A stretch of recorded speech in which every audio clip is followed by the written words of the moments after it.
Great. Well, thanks. I wanted to give everyone a warm welcome to the Future of Energy panel. We're going to be talking about the energy transition, especially in the Middle East and North Africa. My name's Keith Johnson with Foreign Policy Magazine. I've spent a number of years covering energy of all stripes, geopolitics, and things like that. So it's a subject that's near and dear to my heart. And I'm joined today by Nabil Habayeb, who is a senior vice president for GE International Markets. So few people better placed to talk about energy in the transition. Basically, I wanted to just talk about the Middle East and North Africa region. Is surprisingly quite the investment destination for money that's flowing into renewables, which I think catches a lot of people by surprise.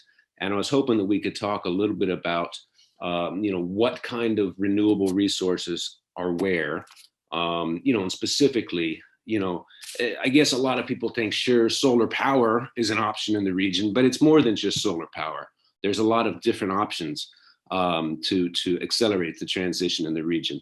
So I was hoping we could dive into that, a few more of the options that are out there to ease this transition into a new future, bridge technologies as they were. And then if you could even just walk us through some of the innovations, that are taking place in the renewable sphere, I think that would be great. But, just to kick things off, I've covered clean energy and oil and gas for a long time. And even I still sort of associate the region more with oil and gas than I do with renewable. So I was wondering if you could just sort of give us a broad overview. What are the renewable resources stretching across this area? Where do we find what?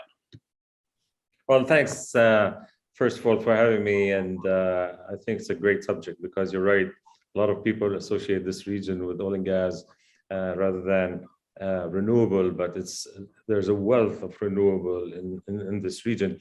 Keith, I remember when I used to visit not too long ago, in the near past, some of the key stakeholders and ministers of energies in the region, and I would talk about renewable energy, my meeting would end in a nanosecond. Today, they are driving this change for renewable energy across the region. I mean, just to put it in perspective, the UAE energy strategy aims to increase contribution of clean energy from 25 to 50% by 2050 and reduce the carbon footprint. Saudi Arabia, who everybody associates with oil and gas, has said that it was committed to becoming carbon neutral and that it wants that 50% of its electricity be from renewable energy by 2030. If you, according to IRENA, Egypt has the potential to generate more than 50% of its electricity from renewable, solar, wind, and the rest.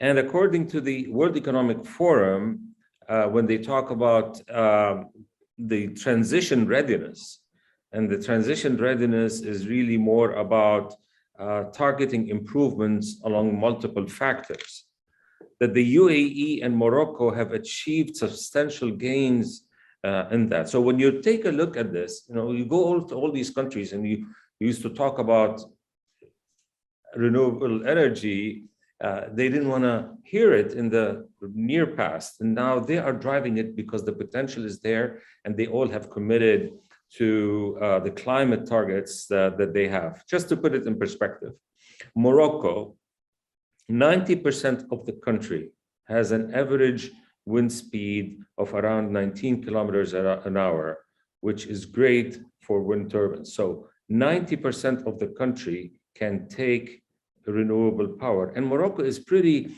good in the reach of power to many places across the country. You think about the opportunities and the commitments that places like Abu Dhabi and Saudi Arabia have made around, sustainable cities. Masdar, Neom. Neom is going to have zero cars, is going to have zero roads, it's going to be zero carbon emission in the geography. And then when you think again about solar, I mean, 330 days of the year, pretty much, you've got sunlight. And that's why in Dubai, the Mohammed bin Rashid city, solar city, is the largest single site solar park. It's going to be around 5,000 megawatts by 2030. So this whole, and of course, when you think about nuclear as well as a clean fuel, the UAE is the first in the Middle East that has started, in the Gulf, I should say, that has started the nuclear power plant.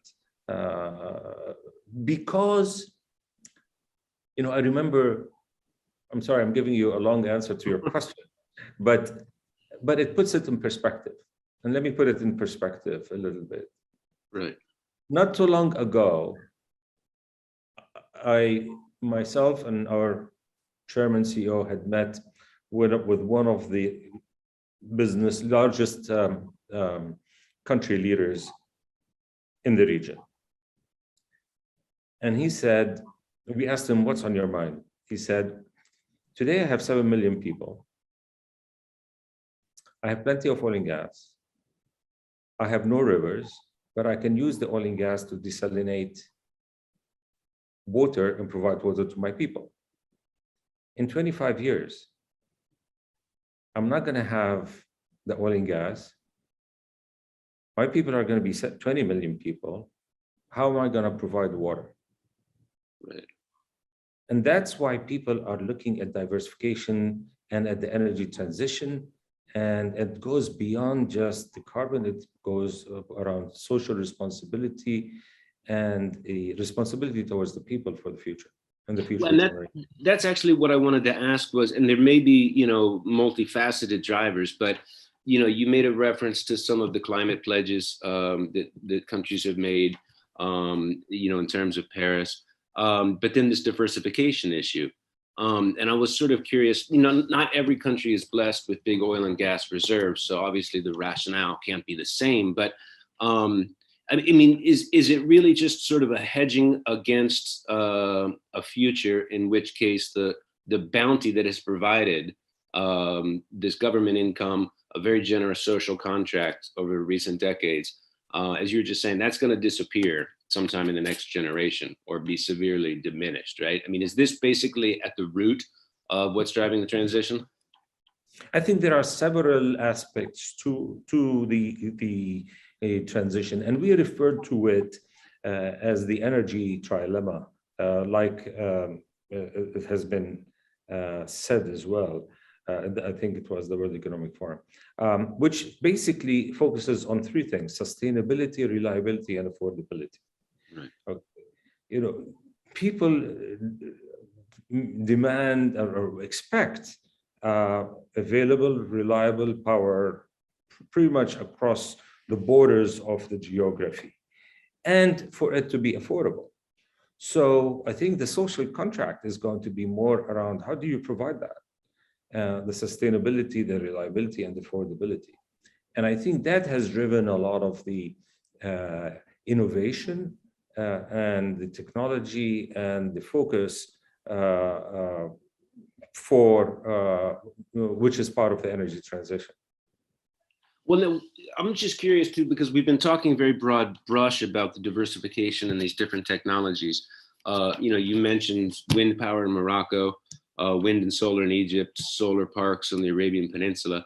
Are there any particular technologies which are sort of in the driver's seat or better suited to the region? I mean, is geothermal anywhere? Mini hydro? I mean, what's winning the race right now? So I think we have put out a white paper on the future of energy that is quite detailed in our approach of how we commit to it as GE. And of course, the variation of the different technology, as you said, depends on the resources that are available in the country to be able to provide that. I mean, some places may have geothermal, but many other places in our region doesn't. Same thing in hydro. even though in places like Dubai, they are applying some hydro with some of the gravity related hydro projects that are ongoing. But I think the key thing that we are looking at it is going to have to be a balance of between, the renewable energy, but also the existing application for gas power. Because again, there are some places that are far behind into their sustainability, reliability, availability, and affordability. And renewable energy on its own is not going to get to that target, but there are gas turbine technologies that we have developed as well, where we really help lower the emissions, the carbon emissions as well. For instance, we talked about wind a little bit, but when you think about wind in the UAE, for instance, the wind speed profile is low wind profile. Well, we have developed technologies to take over wind or to be able to be applied for low wind projects. I mean, a good example of that is the Dhofar wind power project that is supported even by the UAE. And we've got the Cyprus turbine that allows us to provide through a large diameter of a wind turbine. I mentioned gas power. People don't relate to renewable energy with gas power, but our HA gas turbine, which is the most efficient gas turbine in the world on the market, is being introduced in places like Sharjah at Al Hamriya plant. That basically reduces carbon emissions by 4 million tons per year versus what is out there. And in addition to that, you can, in our turbines, a lot of our turbines, you can burn hydrogen as well in the gas turbine, or a mix of hydrogen. So there is a mix of different technologies. I mentioned nuclear that is being utilized here in the UAE, but also in Egypt and many other places. That is very important from power generation. But what people need to also think about is the grid. The modernization of the grid and to the adaptability of the grid to the application of the different technologies, especially as you think about regional elements and the different need for the transport of the power generation. And of course, digital plays a big part across the board of all these technologies. Right. So it depends on the situation in the country. We talked about Morocco being a great place for wind. UAE may be not as good of a wind profile as Morocco, but the technology is adapting to support that. Solar is one, but battery storage is very important to go again with the renewable. And then hydrogen is a big part of the future of power generation as well, going forward. Well, this is fascinating. I don't remember, I guess it was just about a decade ago or so under the Obama administration, the famous watchword for energy policy was always sort of a vacuous all of the above. But it really was an effort to sort of give an all of the above energy and listening to the sort of way you laid out, a different place for different technologies and different geographies and sort of a complementary mix. It gives you an idea that it's not a sort of cut and dried, cookie cutter transition, but something that actually incorporates pretty much all of the tools in the toolkit. So, Mr. Habayeb, I think this has been a fantastic conversation and a wonderful way to kick off the forum. So I really appreciate your time. Okay, thank you very much for having me, and we look forward to working together with the ecosystem to make these targets set by the countries achievable. If I may just close on one thing, which is important as well, is that GE not only committed to be net zero by 2030 internally for our operations, but we also committed to scope 3, which means that the technologies that will be provided for our customers are technologies that get to net zero for our customers. So that gives you an idea of the kind of investments that we're doing in innovation to address these different technologies going forward. Exactly. Hey, well, listen, that's fantastic. And thanks again for your time, and look forward to the rest of the discussions. Thank you. All the best. Hi, welcome back to more of the Future of Energy. Again, I'm Keith Johnson with Foreign Policy Magazine. I've been covering energy for a number of years, and I'm delighted to have today a couple of spectacular guests. Dr. Jill Engel-Cox, who's the director of the Joint Institute for Strategic Energy Analysis at the National Renewable Energy Laboratory, and Rich Powell, who's the executive director of ClearPath, who is trying to chart a clear path to a cleaner future. So thank you both for being here. And what I'm hoping we can do today, and I've spoken earlier a little bit about the ins and outs of renewable energy and the energy transition in the MENA region. I'd like to dig a little bit more now into how to make that happen. What are the challenges at a technical level? What are the challenges at a policy level? And so, Jill, I'd like to start with you if it's possible. You've worked in the region, especially in the Gulf region. You've obviously spent your life and a lot of years at NREL. What are the technical challenges when it comes to turning wind resources or solar resources into a reliable source of energy, especially in a place like the MENA region?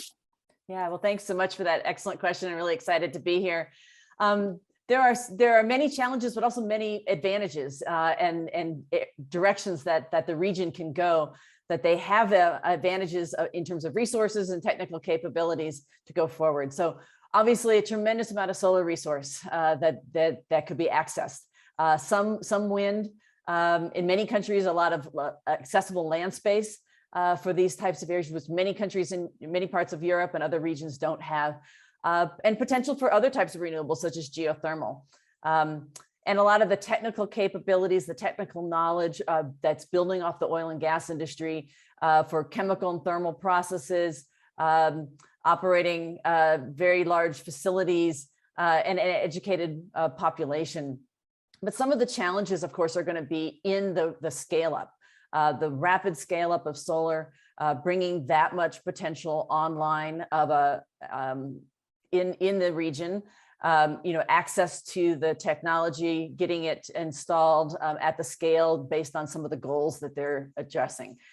Then you have to be able to connect that into a grid, which has to be robust enough to handle a significant level of variable renewables going into the system, especially if the focus is on solar and wind.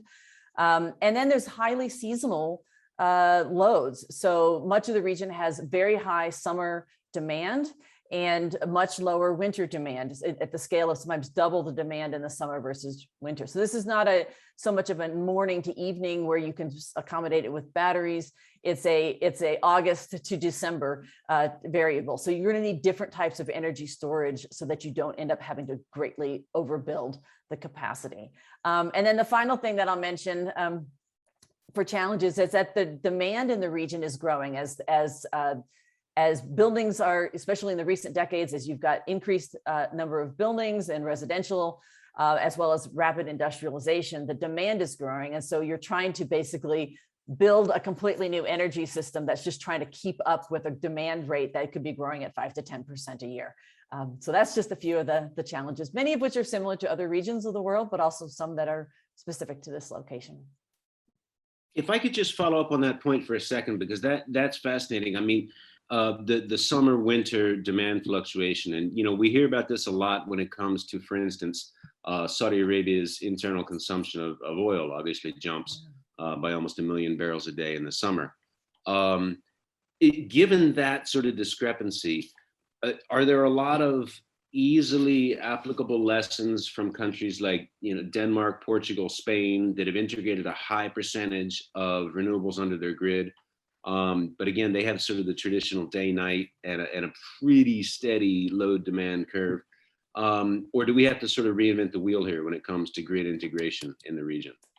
I think at lower levels of renewable penetration, it will not be that much different, sort of that 10-20%, because it'll be supplemental. It's when you start thinking about 50%, 60%, 80%, that you're really going to need much different types of storage. And traditionally in many regions in the higher latitudes and different climates, more temperate climates, you'll have a lot of hydropower, which can be used to store energy. That will be less accessible in some of these regions. In some places it will be, but others not. So it's going to have to be things like hydrogen, more steady power systems such as geothermal or nuclear, concentrating solar power where you can have more heat storage. We're looking at longer term heat storage, like on the multi-week level, potentially.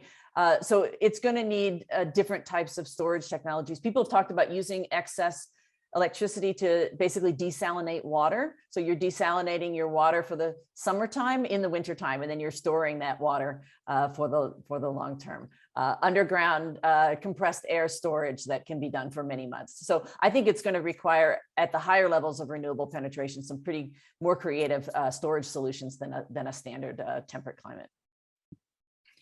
Now that's interesting, because we generally think about things like whether it's existing standalones such as Norway's hydropower storage or the batteries, which have been ubiquitous, but that's a different kettle of fish. Rich, if I could just ask you something, from the point of view of looking at this as a policy breakthrough, you're looking at a place region-wide that has a lot of good resources and a lot of different types of resources. It doesn't have the same exact type of energy market dynamics that you see, for instance, in Europe, parts of Asia, North America. Do you need to have a market overhaul here in terms of, say, subsidized energy, subsidized electricity, the sort of the role of oil and natural gas in a lot of the local economies? Do you need to sort of fundamentally rethink how the energy markets work? Or is it a very simple matter of tweaking around the edges to send the right price signals? It's a great question, Keith. First, thanks to you and Foreign Policy for having me here. And it's wonderful to be here with Dr. Engel-Cox. She's just such a remarkable expert on these systems. I'm a little bit in awe. On the policy front, sort of the practitioner side, clearly this is going to be several decades of immense transition for the region.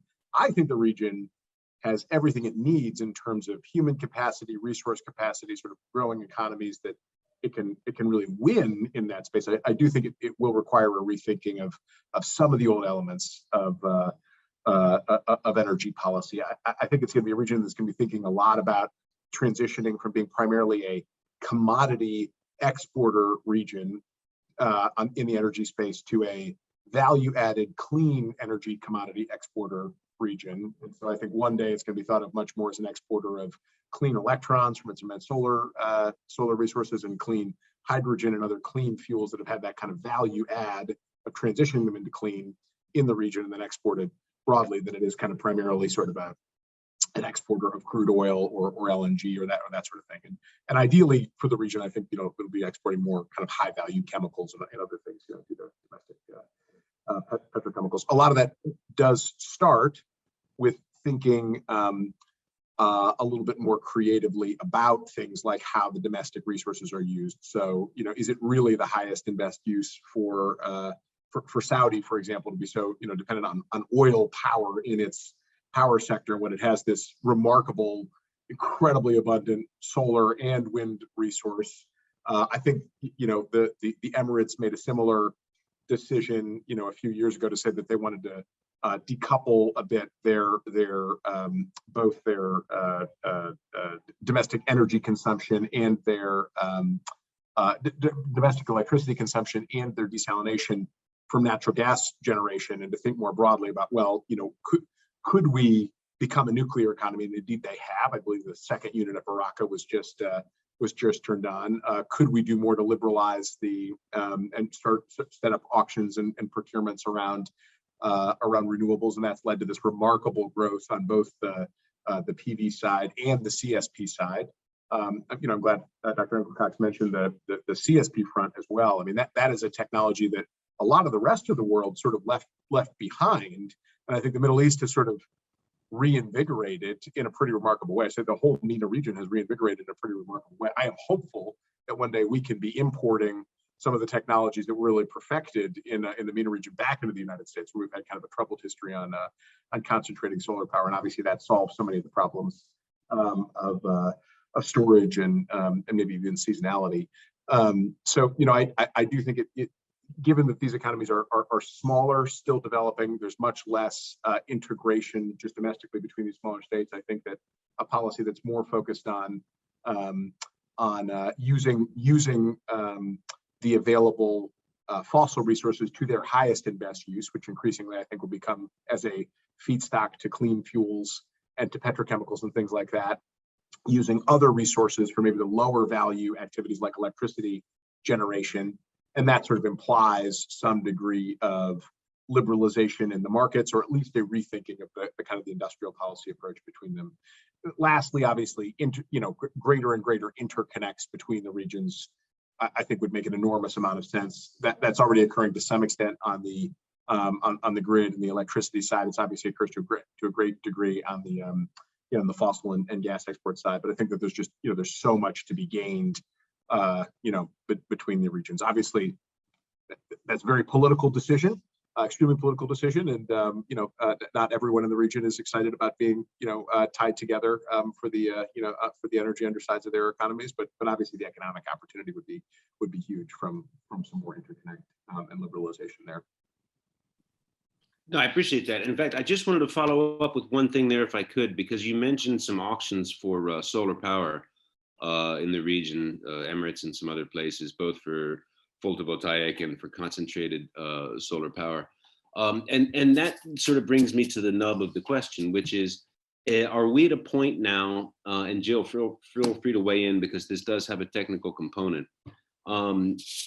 Just take solar for a second to simplify the question. Are we at the point now when you have these great resources in the region writ large, especially in the Gulf, where you can actually have a levelized cost of electricity production from these advanced solar technologies, which go toe to toe on cost terms with legacy generation fuels? Or is this transition being driven by different factors, such as, we want to make the steps towards climate change, or we want to keep the patrimony in the ground for, net present value, net future value of the fossil fuel reserves? I mean, are these things playing in real time on a level playing field? Is that already a reality? Well, I'm happy to start. My understanding is, given the quality of the renewable resources in the region, and this is both solar and wind, and in many places it is both. It is remarkably both, such that you actually have areas that have a capacity factor for renewable resources that can exceed 80%, which is remarkable and somewhat unique globally. There are only a few other pockets of the world that have that quality of renewable resources. And to Dr. Engel-Cox's other points, the availability of open land and the regulatory regime that actually allows access to those, which in places like the United States is often very problematic to be able to do large scale projects like that quickly.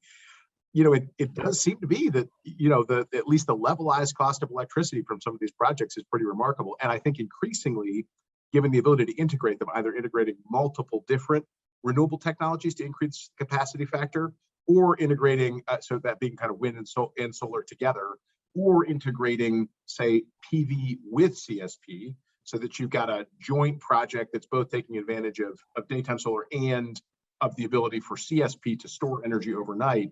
You may actually have some 24/7 renewable potential there that is, on par with even some existing fossil generation. And obviously, it has the other benefit of being much more stable over time than as we're seeing currently globally with the big swings in fossil prices as well.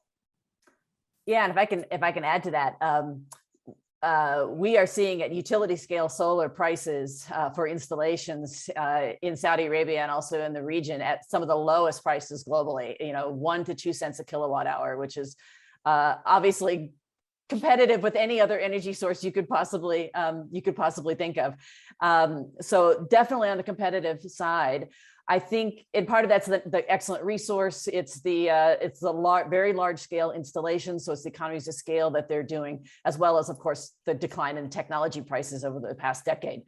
I think the challenge on the cost side that many countries are hitting is because domestic use of oil and gas in power production is heavily subsidized, where the national oil companies are selling their resource to the utilities, the local utilities, at a heavily subsidized price, which is then passed on to the industrial consumers and the residents.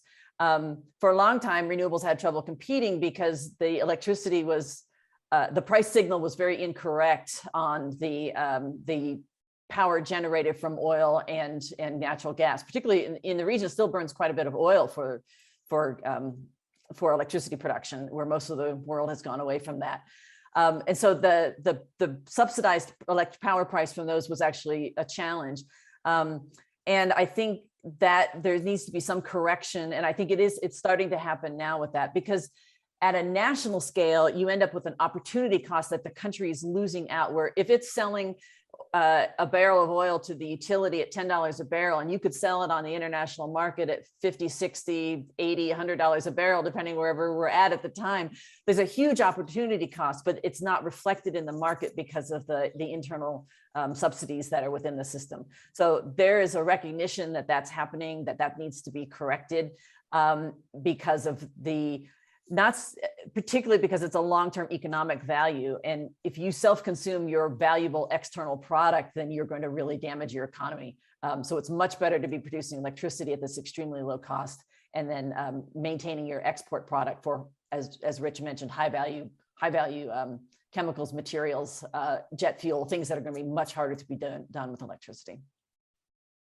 Well, and that's one thing I wanted to just ask you, because you hear so much over the last decade plus, the Gulf region in particular, but across North Africa, there have been efforts to fix the domestic energy subsidies situation, often met with street protests, disproportionate impact on the less wealthy family, which have a much higher percentage of income go to energy.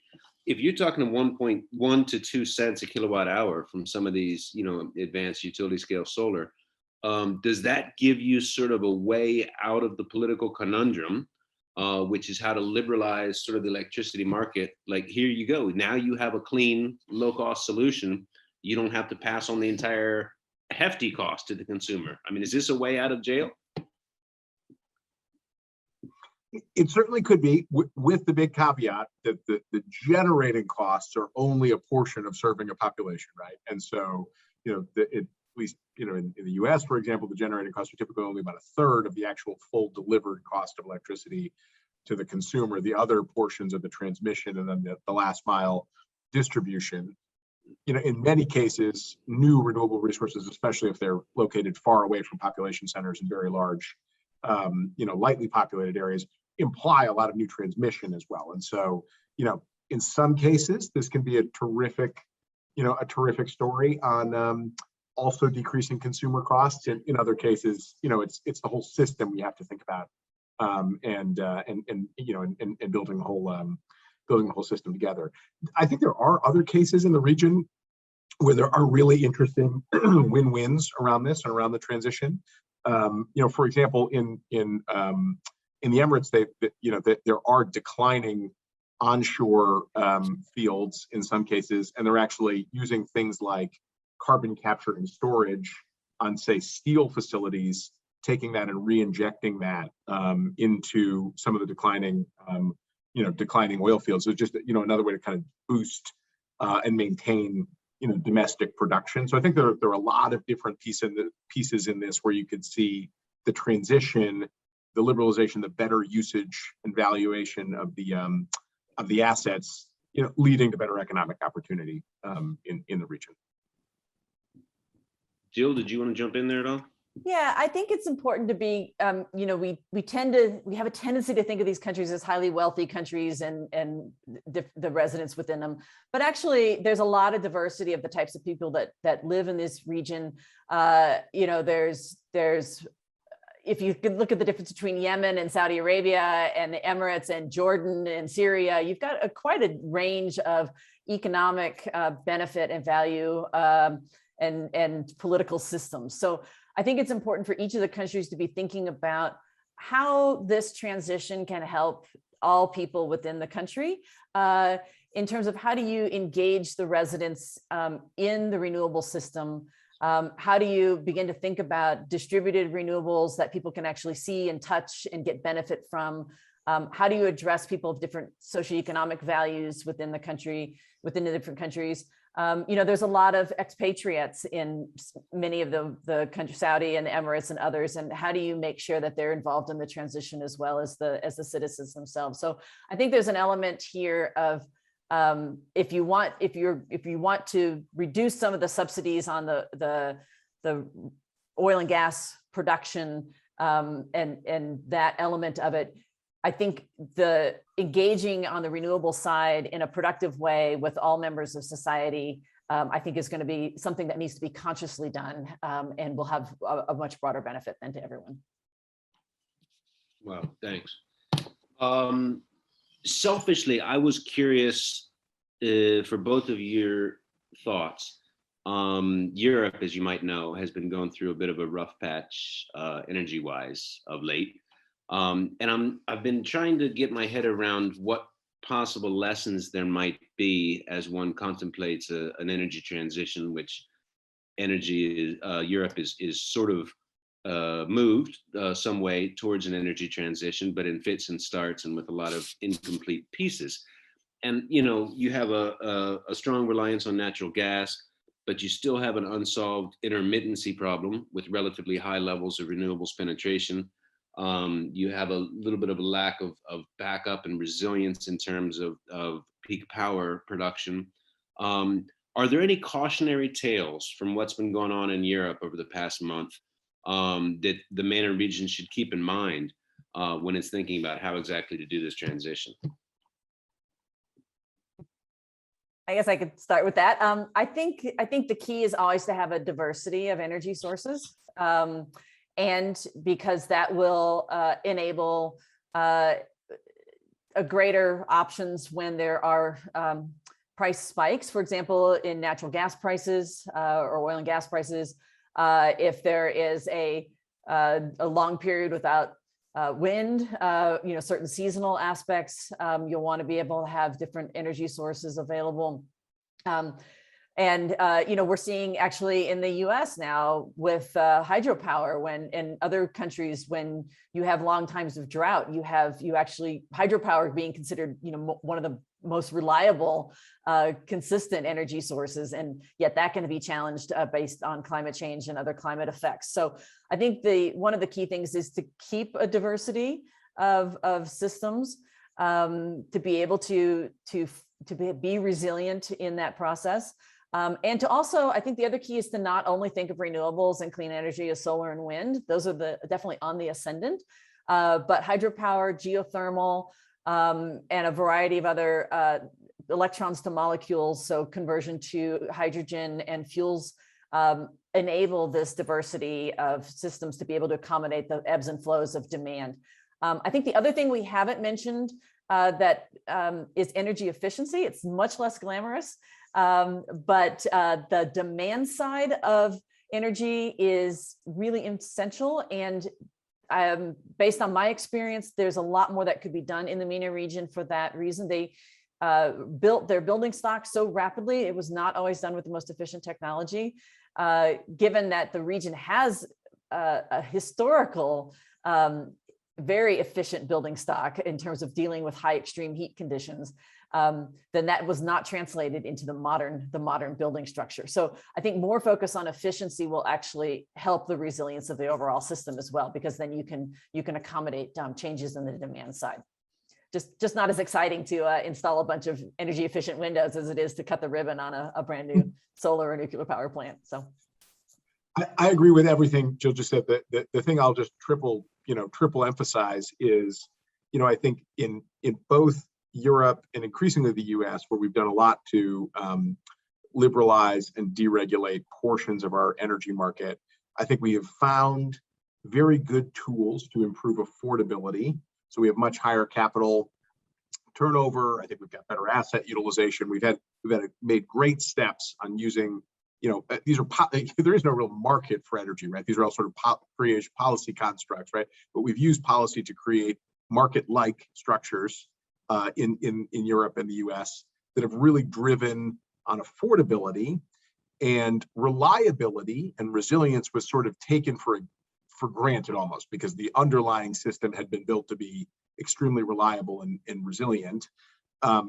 Rapid change to some of those energy systems, due in part to the liberalization that focused on affordability, may be in tension with resilience. I mean, looking at, not just at Europe, but at the US earlier this year, for example, in Texas, the least regulated, most market-oriented jurisdiction in the US, Texas kind of really rapidly drove its energy supply, electricity supply, almost entirely to renewables and gas, and with a little bit of nuclear and a little bit of legacy coal and a little bit of hydropower, and in a really unusual weather event, that gas and wind, primarily wind, some solar, but gas and wind system turned out to not be terribly resilient to this really extreme weather event. The gas wasn't properly weatherized. Some of the wind went down as a result. There were cascading failures, and the whole thing went down for much longer than anyone would have ever thought that the energy capital of North America,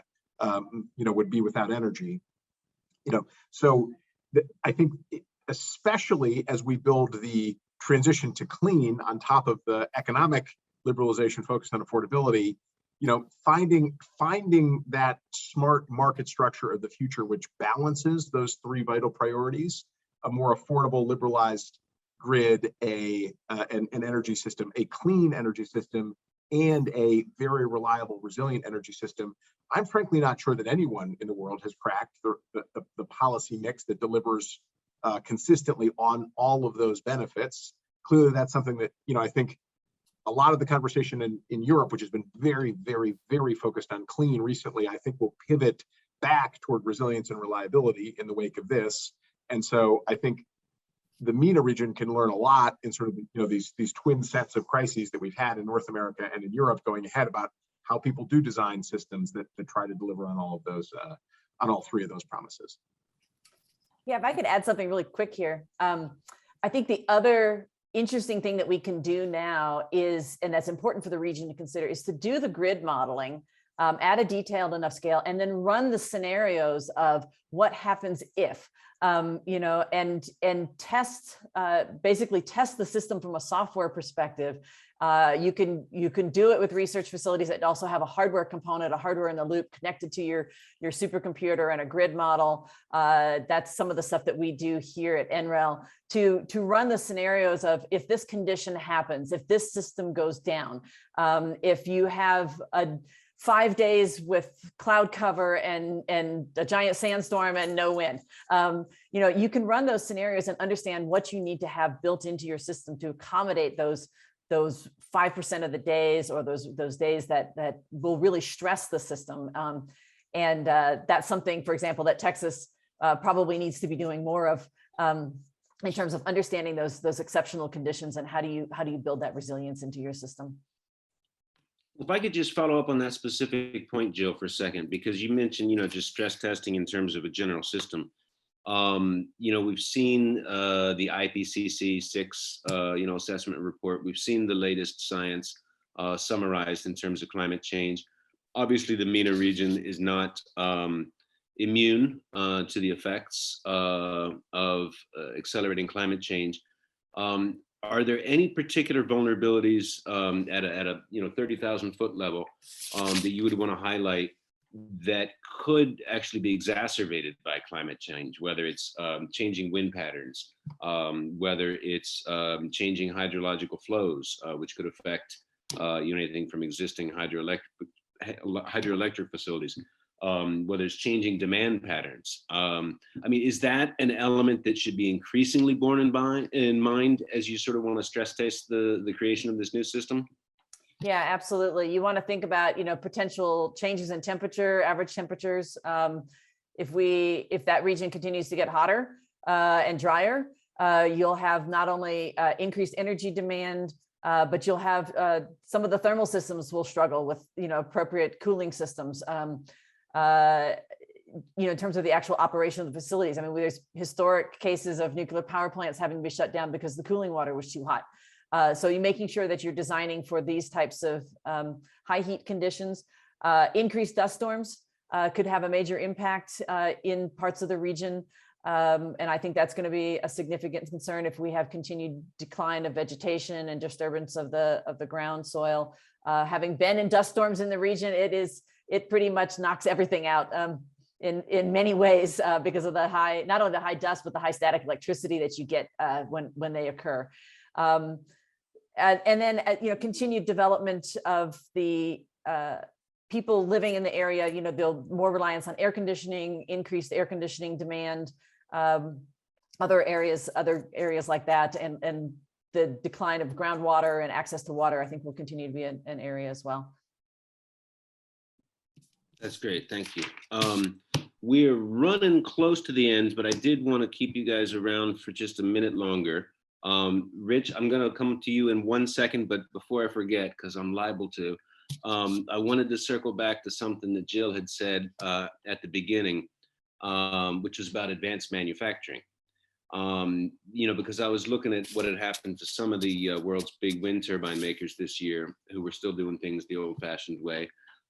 They got hammered by an unexpected price in the cost of steel, unexpected rise in the cost of steel, basic things like that. And as you look at this region that is trying to jumpstart not just the integration of these new energies, but also the manufacture of those new energies, what kind of scope is there to use new advanced manufacturing techniques, circular economy teachings, new materials, alternative inputs? How much scope is there for the region to actually sort of leapfrog ahead when it comes to renewables and clean energy in general? Yeah, there's definitely a lot of potential. There's a lot of research going on the different types of manufacturing. On the wind side, particularly, the turbines have reached, and the turbine components have reached a size that it is getting increasingly challenging to ship them around to different locations. So there's research going on how you can basically 3D print different components on site and be able to actually create wind farms where they're going to be built and do that increasingly well. So that's going to be something that's going to be growing. We're looking at wind turbine components and materials that can increase the recyclability so that it's easier and more environmentally less damaging to be able to repower some of these plants as they develop. So recovery of materials, development of new materials. For the region, I think some of the materials around raw materials that might go into batteries. We're looking at a lot of different materials, different battery materials that can reduce the dependence on things that are more expensive or that have limited sources. Looking at more common materials. There's a tremendous amount of mining and different materials that are available in the region that could contribute to some of that material components. We were talking about thermal storage, so molten salts and different types of heat storage chemicals and materials.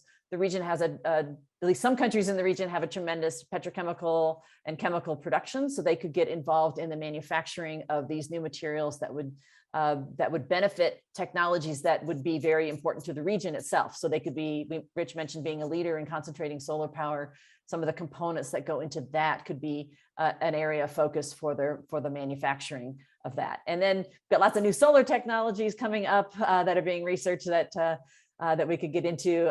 So yeah, definitely a lot of potential on the manufacturing side, particularly as new materials and new technologies come online. I appreciate it. We could probably do this for hours, but the organizers won't let us. But I did want to take advantage before they kick us out. Rich, I want to put you on the spot, if you don't mind. And you had talked about how the Middle East and North African region, typically a hotbed of oil and gas production, has gone through market mechanisms to embrace a lot of cleaner technologies. You mentioned Texas. rather a hotspot of oil and gas production in the US, is one of the, if not the absolute leader in wind power and natural gas integration. The very fact that some of the cradles of the oil and gas industry are moving so fast and with such open arms towards a cleaner, more polyphacetic future like that. Do we even need to be having the conversation that comes up from time to time about putting a price tag on carbon? Do we literally need to think about a carbon tax or the social cost of carbon? Do we need to price those externalities, or has the market already taken care of that for us? Well, I think that the market is doing a remarkable amount in this space. I do think we need to remember, though, that there are other policy options than a price on carbon. In the United States, we don't have a price on carbon. And it's not that these things haven't been driven by the market, but there was an enormous role for policy in getting the technology stood up. So if you take our natural gas abundance currently, which has really reshaped our position in the world in terms of energy production, consumption, independence, that did not just occur, right? That was not just the private sector, right? That occurred as a result of a vast public-private partnership between our Department of Energy and a few of the early players in shale gas production.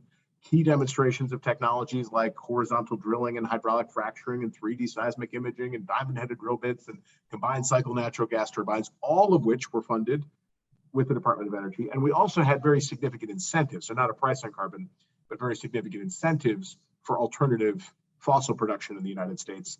Those things together created the shale gas revolution, which has also allowed us to hugely decrease the emissions in our power sector in a relatively short amount of time. Far more, actually, than most folks projected could be accomplished with a top-down policy constraint, like a cap and trade system or a carbon price just a decade ago. And so as we think about, the issue of sort of global emissions, which after all, if we all care about climate change, we care about global emissions, not domestic emissions, right? It's a global emissions challenge. In the end, it really is the technology availability, the availability of very low cost, high performing, low or zero carbon technologies. So the countries in the MENA region, the East Asian rapidly developing region, all of these spots around the world can adopt them in their markets. In our view, that's the most important policy lever, is that suite of innovation policies that will produce those new breakthrough technologies. I think that's borne out heavily in the US context. Frankly, I think those same kinds of policy approaches, creating market niches, which are, effectively in some cases could be seen as subsidies or sort of guaranteed markets for things like CSP and great big auctions around that in the Middle East, has radically driven down the cost of that technology now to the point where it probably can't stand by its own in the market. So I think people get really fixated on pricing as the only holy grail policy approach, when actually there's a whole suite of other things that has a really strong track record. And by the way, it tends to be much more politically acceptable to pass policies on that side than the pricing side. Fantastic. No, that's this has been a great discussion. I wanted to thank everyone, Jill, Rich, Nabil from earlier. I've learned an awful lot about renewable energy in the region and the future of the energy transition. And I'd just like to thank all of you for participating. And I hope the audience learned as much as I did. So, and I hope the rest of the panels are equally as enjoyable. So thank you all again.